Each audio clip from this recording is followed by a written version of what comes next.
اور اب اس کے ساتھ ہی ناظرین آپ کو بتائیں کہ تھانہ لالیاں پولیس نے مختلف علاقوں سے خاتون ملزمہ سمیت 3 منشیات فروش کو گرفتار کر لیا ہے۔ اسی حوالے سے مزید احوال بتائیں گے ہمارے نمائندے وسیم خان دورانی۔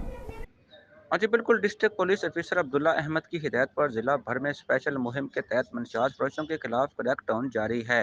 ایس ایچ او تھانہ لالیاں سب انسپکٹر افضل افسر کے ہمراہ team sub inspector Ijaz Ahmed, A S I Nadeem Akhtar, A S I Zafar Abbas کارروائی کرتے ہوئے مختلف علاقوں سے خاتون ملزمہ سمیت 3 منشیات فروشوں کو گرفتار کر لیا ہے۔